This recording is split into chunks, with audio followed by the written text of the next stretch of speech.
Olá pessoal, eu sou o Antônio Carlos Diegues, sou professor do Instituto de Economia da Unicamp e atualmente sou coordenador do Núcleo de Economia Industrial e da Tecnologia e coordenador adjunto da graduação em Ciências Econômicas, né?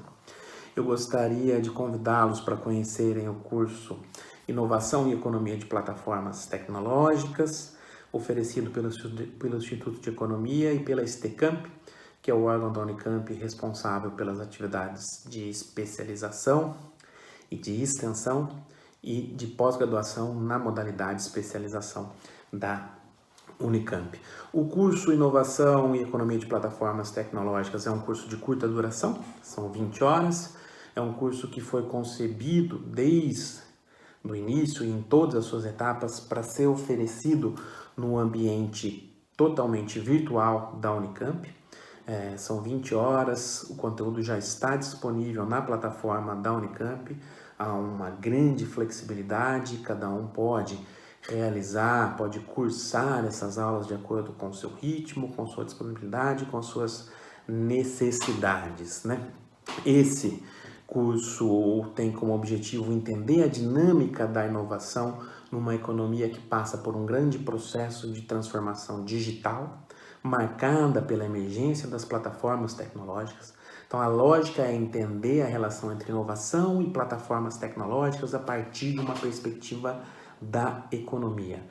Entender como esses dois elementos são as bases para a revolução na digitalização da economia e para aquilo que temos denominado de quarta revolução industrial. Entender quais são as transformações associadas a essa quarta revolução industrial a partir de uma lógica de economia de plataformas tecnológicas, quais são os impactos na economia internacional, com grande destaque para a guerra tecnológica entre China e Estados Unidos, e quais são os impactos e as perspectivas futuras para a economia brasileira nesse cenário de revolução a partir da lógica da emergência das plataformas tecnológicas.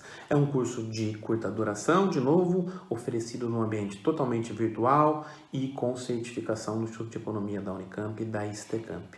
Quaisquer dúvidas, convido-os a conhecê-los, a conhecer o curso em mais detalhes. Peço que entrem em contato comigo aqui no e-mail diegues@unicamp.br. Um abraço.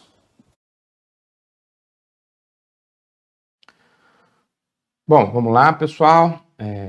Bom dia, boa tarde, boa noite. Vamos dar aqui continuidade ao nosso curso Inovação e Economia de Plataformas Tecnológicas com a segunda parte da aula 1, né?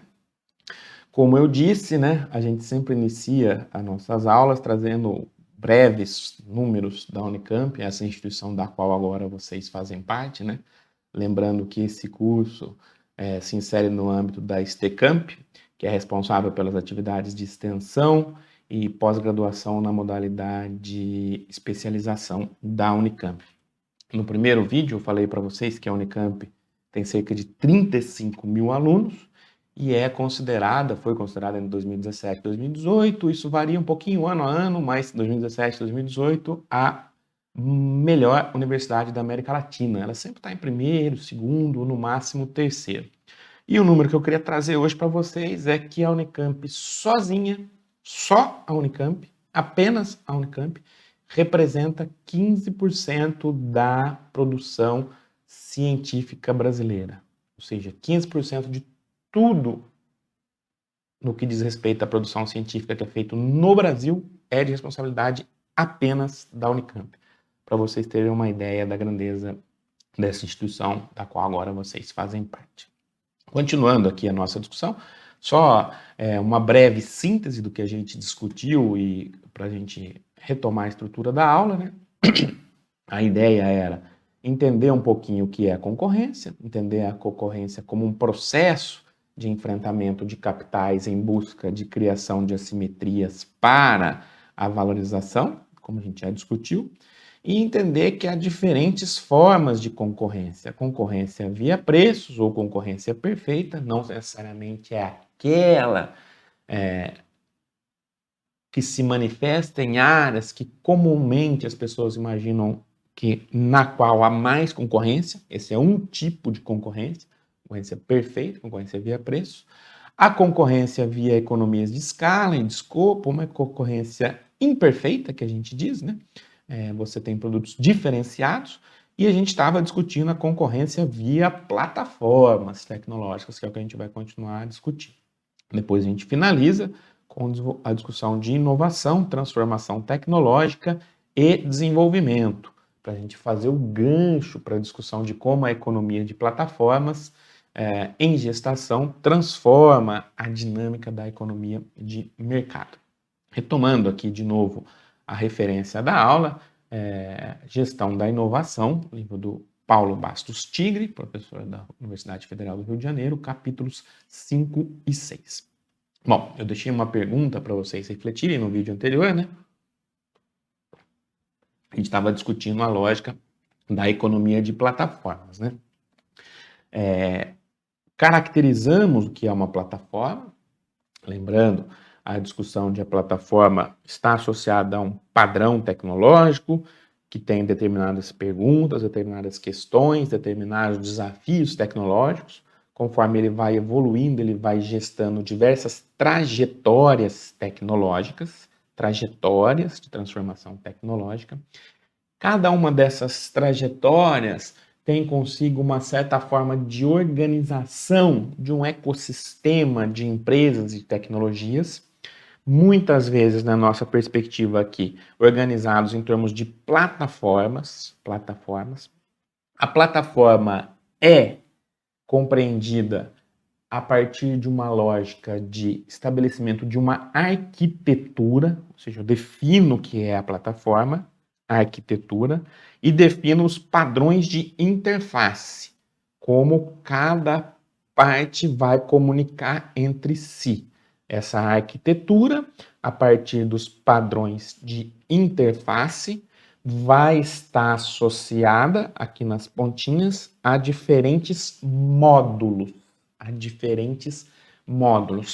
Cada módulo circunscreve a si mesmo determinadas funções tecnológicas, determinadas funcionalidades e determinados problemas e determinadas possibilidades de avanço.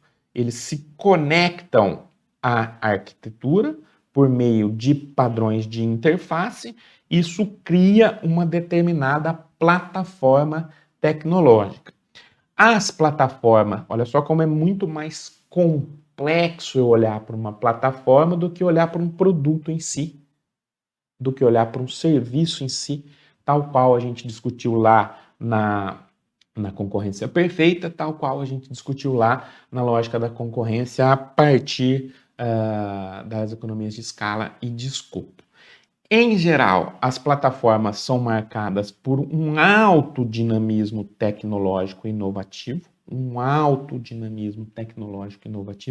Eu tenho muita inovação. A maior parte das plataformas que a gente conhece como dominantes nessa configuração de economia de mercado que tem surgido são associadas a plataformas digitais. Elas são, em geral, controladas por grandes empresas, e eu tenho muitas outras empresas que orbitam em torno dela a partir de inovações complementares. Um ponto muito importante para a gente entender a plataforma é a capacidade dela gerar inovações complementares. Olha só, estamos entendendo a lógica da concorrência nas plataformas. Estamos começando essa discussão, né? Então, eu tenho toda essa organização. Ok. O que faz uma plataforma ganhar a concorrência quando comparada a outra plataforma? A gente vai discutir muito isso ao longo do curso, né? O que faz, por exemplo, a plataforma Windows iOS, a plataforma Android sobreviverem, serem as duas vencedoras na área de telecomunicações para dispositivos móveis, e a plataforma da Microsoft praticamente não ter tido nenhum sucesso? Muitos fatores. É só superioridade tecnológica? Não. A superioridade tecnológica é importante, é um dos fatores, mas não necessariamente é o principal. A gente vai aos poucos discutindo essa relação. Uma plataforma tecnológica tem maior capacidade de competição quando comparadas às outras, quando ela tem muitas inovações complementares. Atenção a esse passo a passo, hein, pessoal? Então, eu tenho lá o core, o núcleo duro na arquitetura definida, as principais funções. Só que para uma plataforma ter sucesso, eu preciso que ela tenha inúmeras inovações complementares. Isso é central. Inúmeras inovações complementares. Ou seja, eu preciso fomentar um ecossistema. A empresa líder da plataforma, a Apple, a Android, a Google, desculpa, com o Android, a Microsoft ou qualquer outra empresa, ela precisa fomentar um ecossistema inovativo que incentive o surgimento de inúmeras outras inovações complementares.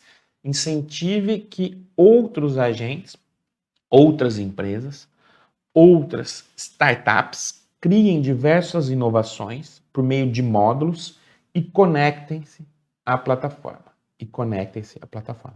Quanto mais inovações complementares essa plataforma tiver, maior é o valor da plataforma.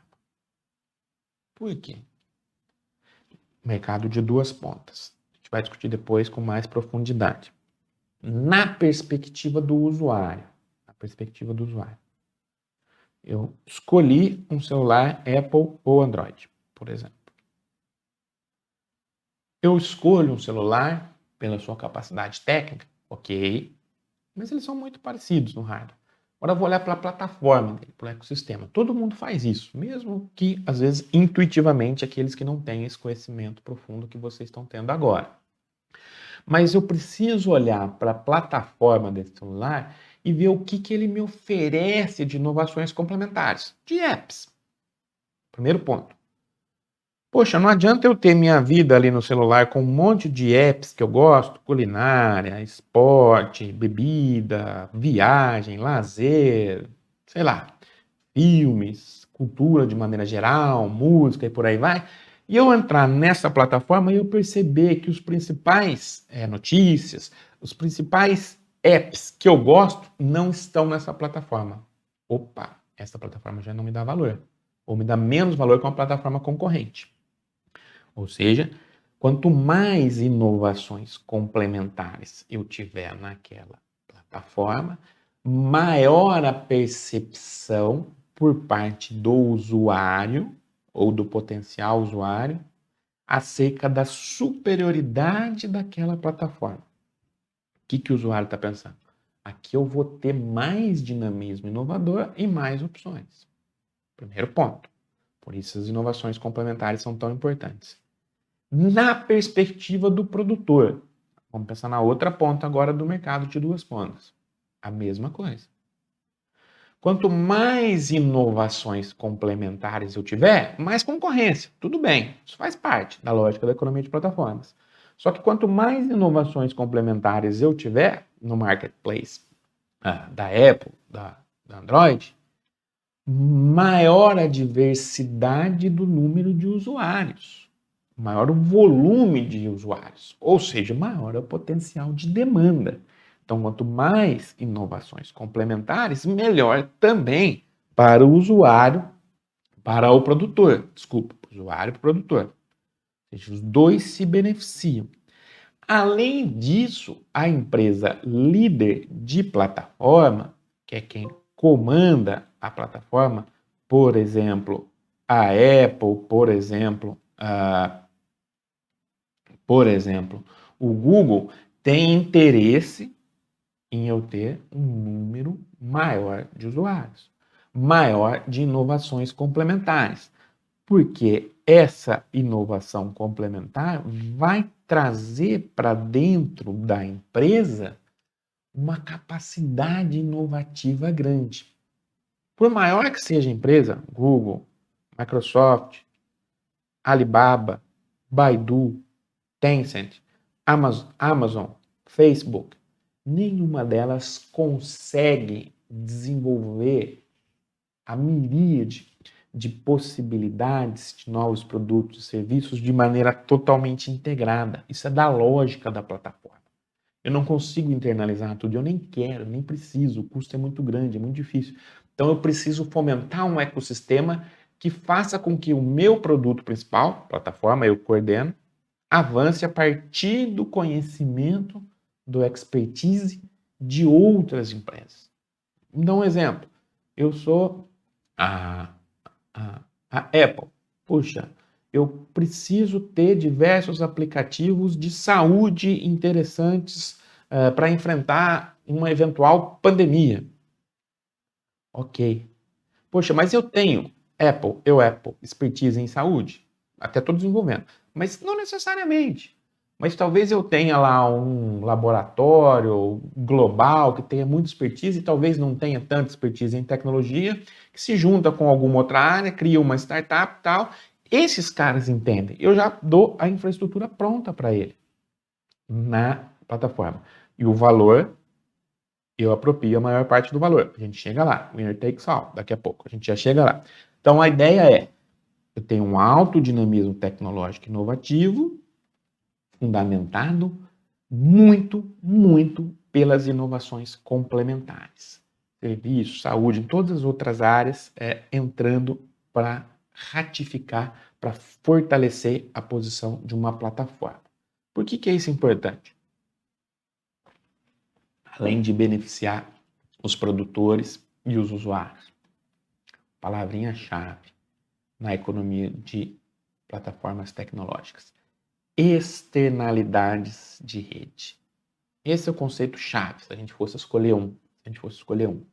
Externalidades de rede, para entender a economia de plataformas tecnológicas. Externalidade de rede. O que é externalidade? Vamos retroceder um pouquinho na discussão econômica para ficar claro para vocês.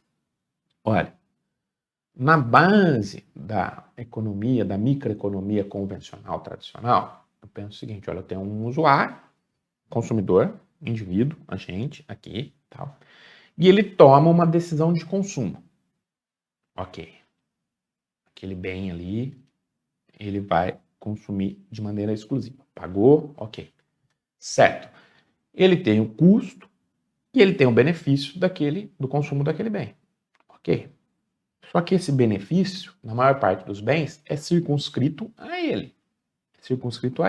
O custo também e o benefício também. O resultado daquela atividade de consumo, vamos pensar assim, é exclusivo a ele, quem tomou o consumo. Certo.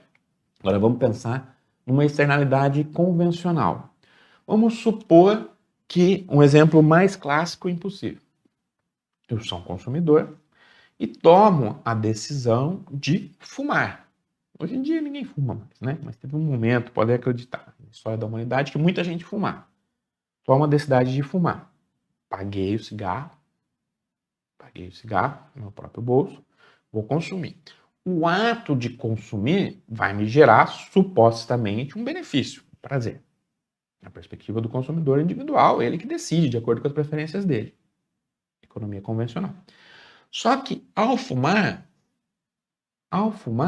eu gero fumaça, cheiro, mau cheiro do cigarro. Quem está do meu lado, óbvio que isso não é nem permitido mais legalmente, mas e politicamente também não é, né, tão polido, digamos assim, tão bem educado, vai se beneficiar, entre muitas aspas, de uma externalidade do meu ato de consumir. Consumi o cigarro, eu gerei o cheiro, o mau cheiro, a fumaça, e está prejudicando, esse beneficiário, entre muitas aspas, nesse caso, está prejudicando uma terceira pessoa. Então eu gerei aqui uma externalidade, ainda não é de rede, uma externalidade negativa para um terceiro. Então o ato meu impactou um terceiro, nesse caso negativamente. Podemos pensar a mesma coisa, por exemplo, de uma firma. Tem atividade de produção, etc, tal, só que isso tem um subproduto que é poluição. A poluição atmosférica, por exemplo. Olha, eu trabalho numa grande região metropolitana, Campinas, tenho diversas firmas que geram emprego, renda, etc, mas não é isso que a gente está discutindo agora. Isso gera uma poluição que piora a qualidade do ar. O que eu tenho a ver com a atividade de consumir, na verdade, de produzir, nesse caso, né, dessas empresas, para ser impactado? Nada. Só que eu gerei uma externalidade negativa. A qualidade do ar piorou pelo fato de eu ter diversas empresas, firmas industriais poluentes e vão me afetar. Uma externalidade negativa. E por aí vai. Ah, professor, externalidade positiva. Tenho também. Eventualmente, esse colega que está aqui do meu lado, se ele é fumante também, ele adora cigarro, ele está se beneficiando do cheiro da nicotina, não, né? Mas do cheiro, da fumaça, entre aspas, do cigarro, sem pagar, porque ele gosta. É estranho, mas pode acontecer essa possibilidade. Então, isso é externalidade, atividade de consumo ou de produção. O resultado dela transcende o agente que toma ação. Ok. Retrocedemos um pouquinho. Agora vamos avançar. O que acontece nas economias de plataformas tecnológicas? Concorrência via plataformas, como eu disse para vocês. Olha, a externalidade de rede é central. O que significa isso? Ao participar de uma rede, de uma plataforma que tem uma arquitetura, que tem um padrão de interface, que tem diversos módulos e inovações complementares e tem N usuários e produtores. Estou formando uma rede. Ao participar de uma rede, eu como usuário, vale a mesma coisa para o produtor, me beneficio das qualidades dessa rede para além dos meus custos em termos de atividade de consumo. Por exemplo, a lógica Wiki, né? Olha, eu tenho um celular Samsung, Android, e tenho uma rede gigantesca de usuários. Quaisquer problemas de aprendizado que eu tenho, eu converso com o meu vizinho, converso com o meu amigo, converso com a minha mãe, com o meu namorado, com a minha namorada, com a minha esposa, etc, e me beneficio desse aprendizado. Isso é fluido. As empresas e os usuários se beneficiam do aprendizado na rede. Esse é um ponto. Quanto mais desenvolvimento tecnológico eu tenho nessa rede a partir das inovações complementares, mais os usuários se beneficiam da diversidade de produtos e serviços disponíveis. Quando eu entro numa rede, eu sou agora externalidade de rede, eu sou um produtor, eu não preciso conhecer todas as características técnicas dessa rede. Eu já tenho o padrão, a arquitetura, o padrão de interface e a forma de funcionamento prontos, colocados ali pela Apple, pelo Google, por outras empresas. Eu me beneficio das externalidades geradas por todos esses conhecimentos tecnológicos já centralizados e desenvolvo só um módulozinho e coloco. Ao participar da rede, quanto mais usuários participam da rede, isso vai ficar mais claro depois em outros exemplos. Vamos supor, vou trazer agora, jogos online, mais benefícios eu tenho. Olha, se eu entro numa rede, uma plataforma de jogo online onde tem muito jogador, essa quantidade grande de jogadores gera externalidade da qual eu me beneficio. Eu tenho muitos colegas para jogar online, eu tenho muitos colegas para trocar informação, para trocar aprendizado, muitos colegas para interagir, fazer um entretenimento coletivo e tal. Do contrário, se a rede é muito pequena, não faz sentido. Mesma coisa, se a rede é grande, eu, produtor, eu tenho o benefício do desenvolvedor daquele jogo de desenvolver novos jogos, novas inovações complementares para aquela rede, porque ele vai se beneficiar de uma ampla base de usuários. Conhecimento é fluido nesse sentido. Todos se beneficiam de maneira assimétrica, a gente vai falar daqui a pouco, mas se beneficiam. Por exemplo, vocês estão vendo aqui o Windows, coloquei provocativamente, né? Windows Messenger e Orkut. Quem que usa essas plataformas? Virtualmente nem existem mais. Ninguém mais usa. Por quê? Como você vai diminuindo o número de usuários, a lógica da externalidade de rede perde sentido. Não importa se o Messenger é melhor ou pior, se o Orkut é melhor ou pior. Até um pouco importa, mas eu tenho que estar onde todo mundo está. E todo mundo está onde eu tenho que estar. Vocês estão entendendo a determinação mútua da externalidade de rede? Tanto o usuário quanto do produtor. Porque eu me beneficio amplamente de todos os elementos positivos dessa rede. Olha, eu estou ali no WhatsApp, onde todos os meus amigos estão, os grupos da faculdade estão, da universidade estão, os colegas do trabalho estão. Não adianta eu estar no Telegram se ninguém está. Ah, não pode ser melhor, pode ser um pouco pior, etc. Mas eu tenho que estar onde a rede está para me beneficiar. Troca de informações, troca de conhecimento, troca de fake news, etc. Troca de tudo. Mas tudo isso vem no meu WhatsApp. Eu estou beneficiando. Eu fiz um esforço gigantesco para construir essa rede? Eu fiz um esforço gigantesco para construir essa informação? Não. Isso vem a partir da rede. Isso vale também para o produtor. Então, essa lógica de externalidade de redes é muito importante para a gente entender as plataformas tecnológicas. Eu me beneficio das externalidades geradas pelas redes de conhecimento, tecnológicas, virtualmente até financeiras, a gente pode discutir depois, e o produtor entra na base de usuários, beneficia da base dos usuários, do conhecimento tecnológico acumulado, da estabilidade, etc.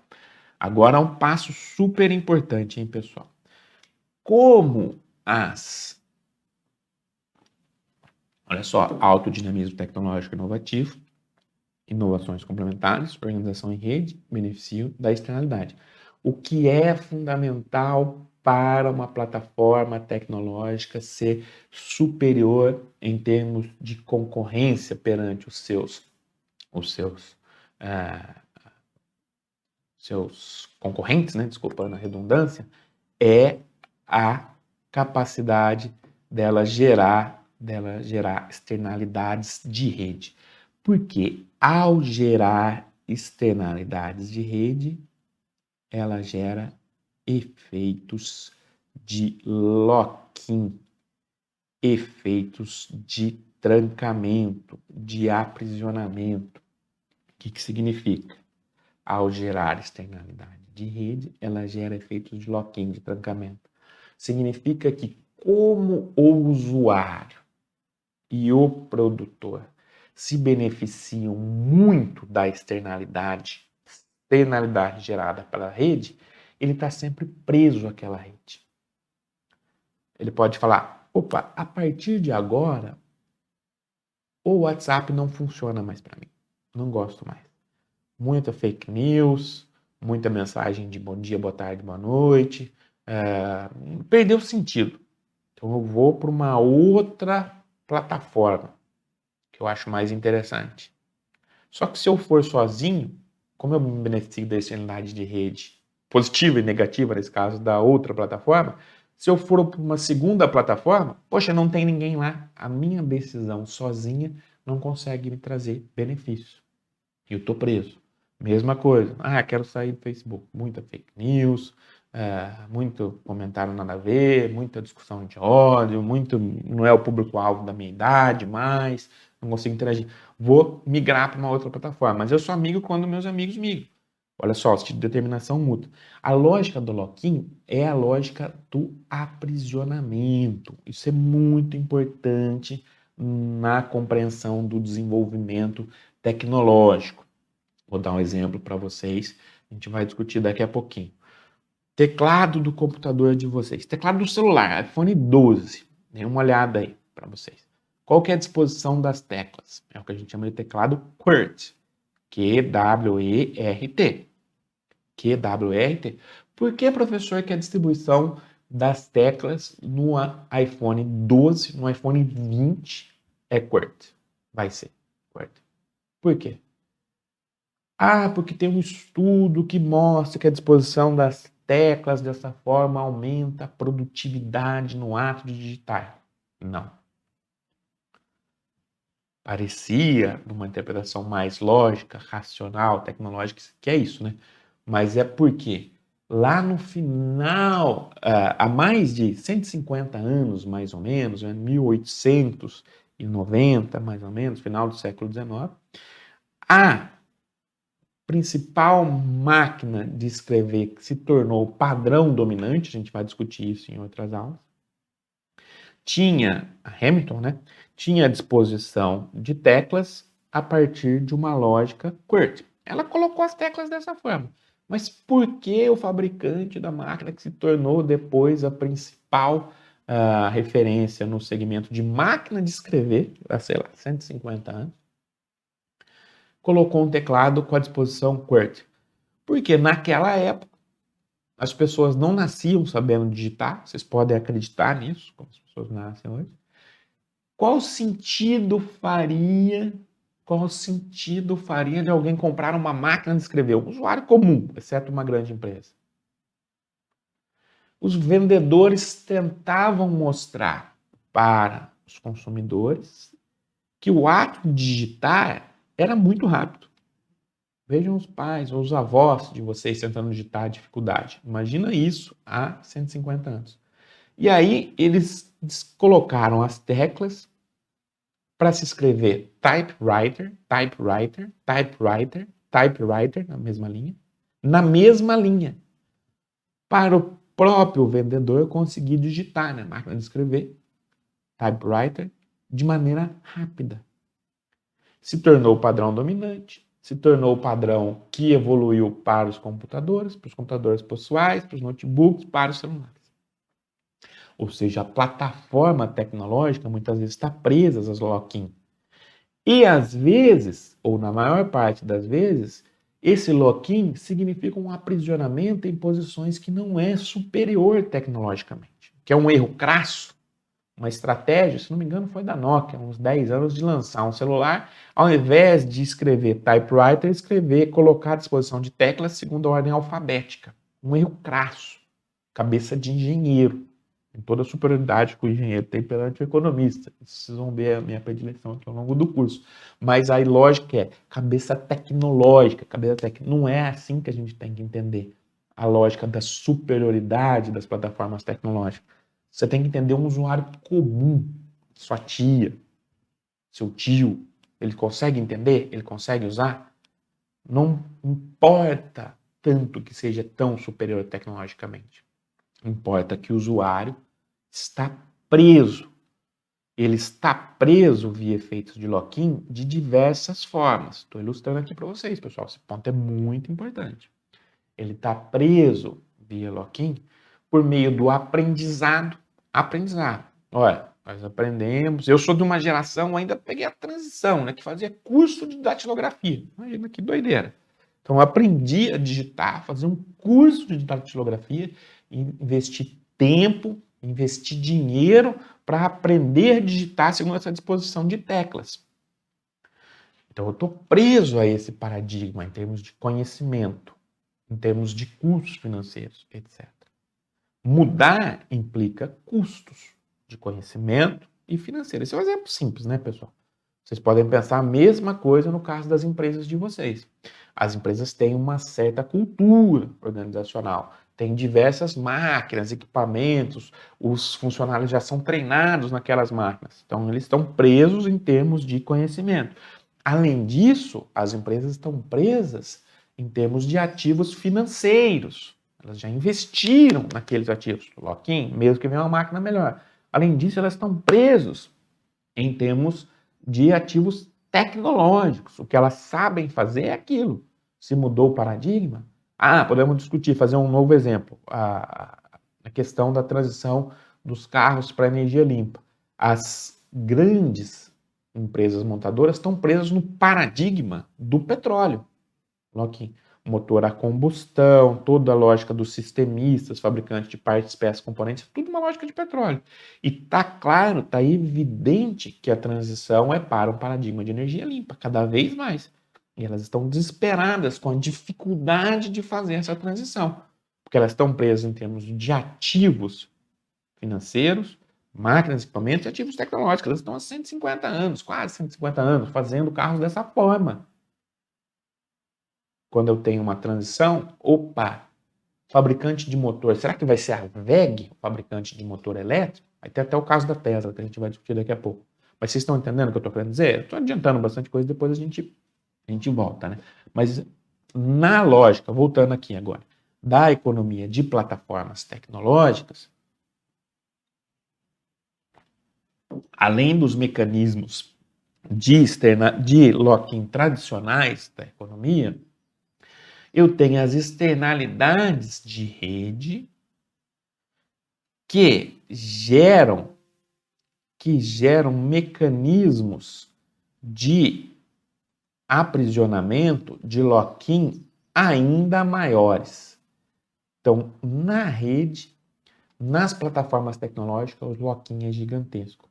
Logo, para ter sucesso, eu preciso ter alto dinamismo inovativo, preciso ter muitas inovações complementares para poder gerar externalidade de rede e gerar lock-in.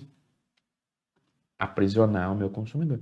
Mas não é aprisionar num termo negativo, pejorativo, deixar com que ele nunca saia dessa rede. Não é isso, não é isso. É fazer com que eu consiga oferecer produtos, serviços e agregar valor a partir desse aprisionamento. Só que para isso eu preciso ter escalabilidade. Minha plataforma tecnológica precisa crescer, precisa ser gigante, para poder, gigante em termos relativos, né? Para poder gerar essas externalidades de rede e os efeitos de lock-in. Do contrário, eu não tenho inovação complementar, não tenho externalidade de rede, e aí eu tenho uma espiral negativa. Quando eu estou crescendo, eu tenho uma espiral positiva. Por quê? Porque as fronteiras entre as diversas inovações complementares são fluidas. São fluidas.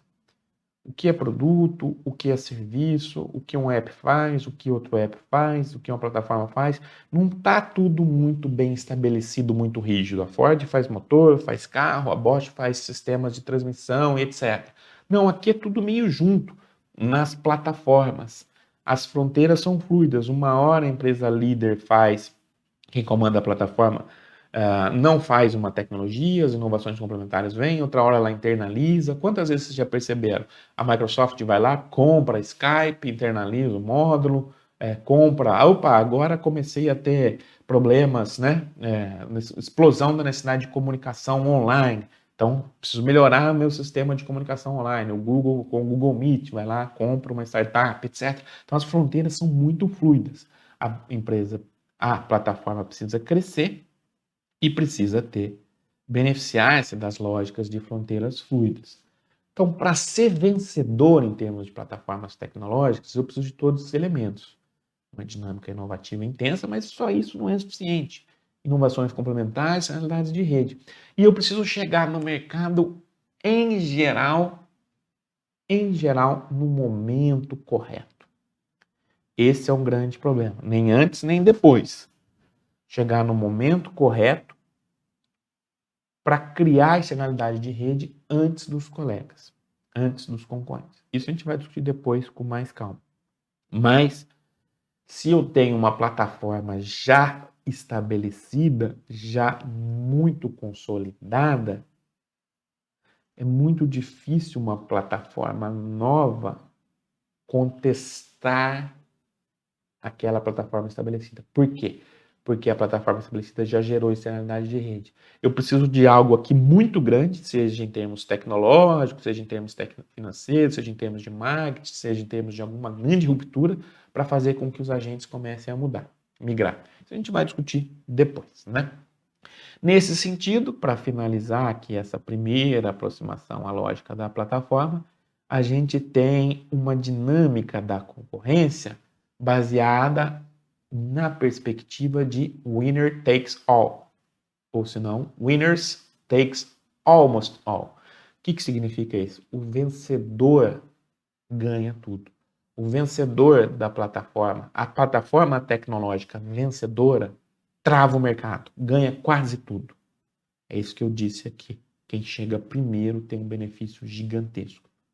Esse é um mercado muito concentrado entre as empresas líderes. Aqui a assimetria é muito grande. Empresas gigantes que dominam. O que a gente está falando das grandes plataformas, né? Que vão avançar para a indústria 4.0. As principais empresas nos Estados Unidos. Google, Amazon, Facebook e Microsoft. Na China, com a guerra tecnológica intensa. Baidu, Alibaba, Tencent. Ou seja, e tem outras também, mas essas são as principais, né? Eu tenho uma grande concentração das plataformas tecnológicas vencedoras. Grande, nos líderes. Uma simetria gigantesca. A maior parte do valor, como vocês vão ver, é concentrada no líder da plataforma. O líder apropria-se da maior parte do valor gerado na rede. Por outro lado, eu tenho um movimento de fragmentação. Qual que é esse movimento de fragmentação? As inúmeras inovações complementares. Eu falei que eu tenho um dinamismo inovativo muito grande, grandes inovações complementares, novos módulos, novos apps desenvolvidos e acoplados aqui. Aqui eu tenho uma pulverização de pequenas e médias empresas, que ganham também uma parcela importante, porque eles não têm o custo de desenvolver essa plataforma. Só que proporcionalmente, o valor é muito pequeno comparado à assimetria gerada em favor das grandes empresas que controlam a plataforma tecnológica. Então, eu tenho um movimento gigantesco global de concentração, a gente vai discutir, das atividades tecnológicas nas grandes empresas e principalmente nas líderes de plataforma. Então, é um movimento que é concentrado globalmente. É uma, duas, três plataformas no máximo ali, liderando todo o mercado, às vezes o mercado mundial. E um nicho, uma miríade de outras empresas atuando em nichos específicos complementares dessa plataforma, mas com uma apropriação menor de recursos. Essa é a primeira introdução à lógica da plataforma, né? Vamos fazer aqui um breve estudo de caso, né? Comparando o WhatsApp e o WeChat. O WeChat, para quem não conhece, é o equivalente ao WhatsApp chinês, né? Se a gente falasse isso para o pessoal da Tencent, né, que é proprietária do WeChat, eles ficariam muito bravos, né? Porque, na verdade, o WeChat é muito mais do que o WhatsApp. É muito mais do WhatsApp. A vida de um chinês está no WeChat. A vida do chinês está no WeChat. Aqui a lógica de plataforma funciona muito, muito, muito bem. Eles estão muito à frente do WhatsApp. Essa lógica do WhatsApp agora querer começar a adicionar algumas funcionalidades de pagamentos, etc., já é algo que na China já acontece há muito tempo, de maneira muito desenvolvida. O que acontece? Só que alguns dados, né? A gente observa uma revolução nos pagamentos mobile na China, um crescimento absurdo, completamente desproporcional ao volume de pagamentos mobiles nos Estados Unidos. Estamos falando aqui de 2017, hein? 15,4 trilhões de dólares. Ou seja, a China beneficiou-se do seu atraso, digamos assim, de pular uma geração. Ele saiu do dinheiro, de maneira simplificada, para o WeChat, sem passar pelo cartão de crédito. Tudo é pago mobile na China. Tudo é pago mobile. Vou dar um exemplo pessoal. Eu, na China, em 2017, passei um mês lá numa missão do Ministério do Comércio e das Relações Internacionais Chinesas, junto com a Unicamp, para entender desenvolvimento tecnológico, para entender um pouco. Estudo China já há muito tempo, né, desde 2007, na dimensão econômica, tecnológica e produtiva, para entender um pouco essa estratégia de desenvolvimento deles, né? E fui pegar um ônibus circular, um ônibus comum, de bairro, de periferia esse, ônibus inclusive velho até, né? E fui pagar com dinheiro. O motorista, nossa comunicação, vocês imaginam como foi fluida, né? Não, só aceita pagamento via WeChat. Falei, como assim? Né? Deu para entender porque eu vi as pessoas fazendo. Tem um QR Code lá que cada um paga no seu celular. E aí eu consegui ler, pedi ajuda para um colega que falava chinês, para pagar em dinheiro, eram 2 yuans, ou 2 renminbis. Para pagar no celular, era 1. O motorista estava tentando me explicar isso. Você não vai pagar em dinheiro, pagar o dobro, né? É claro que é muito barato, mas você não vai pagar o dobro, né?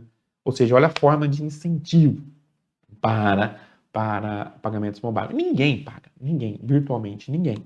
Quando a gente olha para dentro do WeChat, olha só aqui, o comparativo com o WhatsApp, né? Com o WhatsApp não, com a lógica das plataformas. nos Estados Unidos, se eu preciso, ou não é pensar na plataforma, digamos assim, né, ocidental que a gente vive, né? Fazer um pagamento, transferência, eu uso o app do PayPal. Ou vários outros, né? Só estou ilustrando os principais. Pegar um táxi, uso o Uber, né? Como se fosse um táxi. Fazer um transporte, tal, uso o Google Maps. Rede social, Facebook, LinkedIn, por aí vai, né? Quero reservar um hotel, Kayak, no nosso caso aqui é Decolar, né? Airbnb. Preciso de crédito, tem aqui outros aplicativos. E por aí vai, né? Mensagens, etc. Quando eu olho para o WeChat, ou seja, desculpa, só para ficar mais claro. Na nossa perspectiva, tenho N aplicativos dedicados a funções específicas. Quando eu olho na China, o WeChat, um aplicativo, one app covers all categories above. Ou seja, o WeChat integra tudo isso. Tudo isso está dentro do WeChat. Eu peço um carro pelo WeChat. Eu faço um empréstimo pelo Ant Financial, pelo WeChat. Eu reservo uma viagem pelo WeChat. Eu marco um cabeleireiro pelo WeChat. Eu marco um casamento pelo WeChat. Eu marco um casamento pelo chat. Eu marco um divórcio pelo chat. A vida do chinês está no chat, nessa lógica de plataforma. E olha a lógica de plataforma. Quanto mais funcionalidades, inovações complementares eu tenho em um app, um único app, maior o benefício do usuário. Está tudo ali. Por outro lado, maior o benefício do produtor. Está tudo ali. Tem uma base de usuários gigantescos. Isso vai dar a base para uma miríade, para uma montanha de dados gigantescas para as grandes firmas de tecnologia, Tencent, proprietária do WeChat, ou com Alibaba na sua rede, por aí vai, entenderem os padrões de comportamento dos cidadãos, a forma de funcionamento da economia, que vai ser fundamental para o desenvolvimento da inteligência artificial, que a China lidera. Economia de plataformas, isso aqui vai bater a indústria 4.0 e inteligência artificial. A gente vai discutir mais para o finalzinho do curso. Mas só para ilustrar. Isso tem até alguns problemas éticos, é óbvio, né? Como eu sei que tudo está lá no WeChat, por exemplo, essa aqui é uma aplicativo, é o equivalente no Alibaba, né? Mas poderíamos pensar no WeChat, né? Eu tenho uma lógica de cálculo do score social. Sabe esse score que a gente tem no sistema financeiro? Olha, paga direitinho as contas, não tem dívida, não atrasou o pagamento, tem uma saúde financeira boa, etc, etc. Você entra lá no Serasa Experian, etc. Você vai ter seu score, 1.000 pontos, 500 pontos, etc. Para facilitar, entre aspas, né, a avaliação de crédito por parte de um terceiro. Isso tem no mundo todo. Além disso, na China tem uma lógica do cálculo do score social. Como você tem toda a sua vida dentro, a gente pode até discutir depois implicações no que diz respeito à privacidade, né? É diferente a percepção de privacidade por parte do oriental, né? Mas você tem um cálculo do score social a partir de toda a lógica das suas ações. Eu tenho tudo lá, tudo. Então, todos os seus dados, todas as suas ações são monitoradas, entre aspas, não em termo pejorativo, hein, pessoal, nesse primeiro momento. Os dados são entendidos, eu aplico inteligência artificial e eu crio um score para cada pessoa. É um score social. A partir do ecossistema do Alibaba e também fontes externas, né, blacklist do governo, né, olhando para pessoas com diversos problemas com a justiça e por aí vai.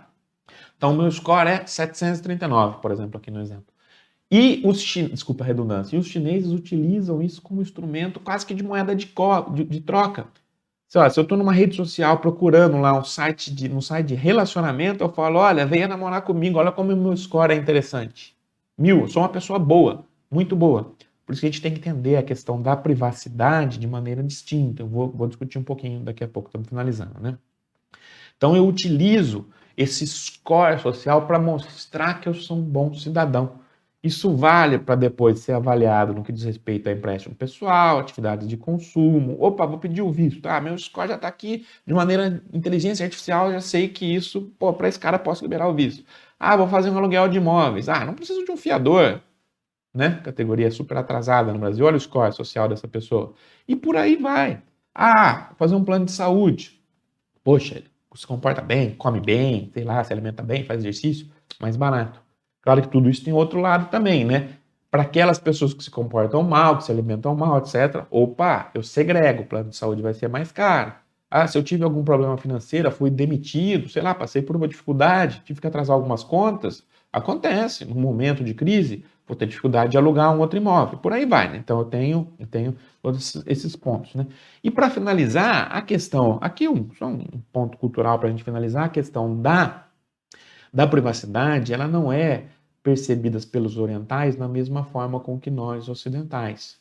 Isso foge um pouco da dinâmica do curso, né? Mas só quero mostrar para vocês, a gente é construído filosoficamente desde das bases do cristianismo numa lógica individual. A minha relação é com Deus. O que eu fazer de ação, eu vou ter o ônus e o bônus. A lei da semeadura. Eu vou plantar e vou colher. Isso na civilização ocidental está muito claro. Por mais que fale, professor, eu não sou religioso, mas isso está formado na nossa civilização. Então a relação é individual com Deus em busca da salvação de uma maneira ou de outra. Isso é a base de todo o individualismo metodológico. Então, a cada uma das suas ações tem recompensas e punições.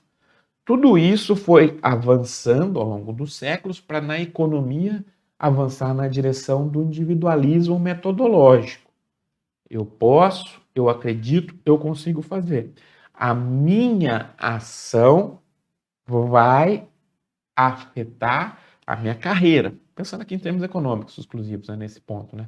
Então, a minha ação, a partir de uma lógica individual, vai trazer minhas recompensas ou não.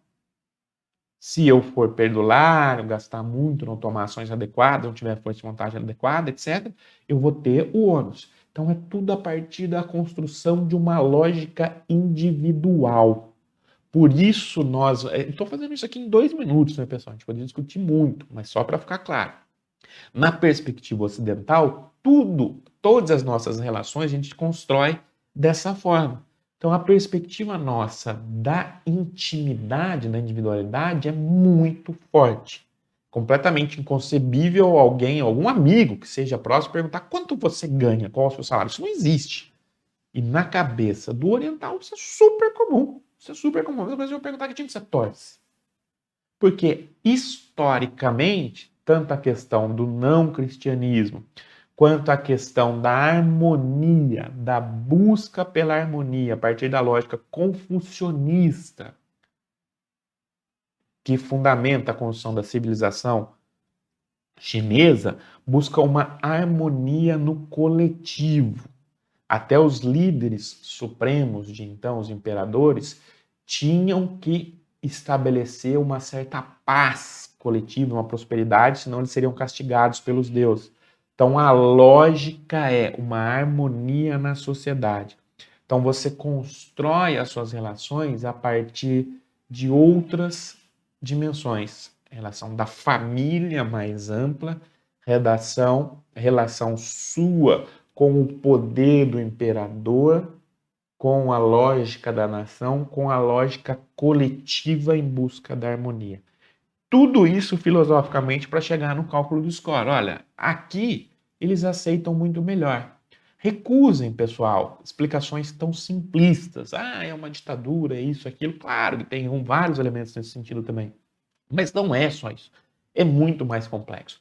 Nada resiste, nenhum tipo de repressão dessa forma resiste se eu não tiver uma base na sociedade com outro tipo de construção. Não tentem olhar com os nossos olhos, talvez, para outra realidade que é anacrônico. Então, esse score social dá uma vantagem às empresas de tecnologias chinesas por meio da economia de plataformas que desenvolvem aplicativos nessa direção. Legal, pessoal? Então, finalizamos por aqui a segunda parte da aula 1. Estamos discutindo os diferentes tipos de concorrência, o que é concorrência. Concorrência como um processo dinâmico de criação de assimetrias competitivas em busca da valorização do capital à escala ampliada. Discutimos a concorrência perfeita, concorrência via preço, a concorrência imperfeita via economia de escala de escopo e a concorrência agora via economias de plataformas tecnológicas. Dedicamos toda essa uma hora final, essa última uma hora, à discussão desses pontos. A gente avança na próxima parte para discutir a relação entre inovação, transformação tecnológica e desenvolvimento, para a gente casar com a discussão de economia de plataformas tecnológicas. Muito obrigado.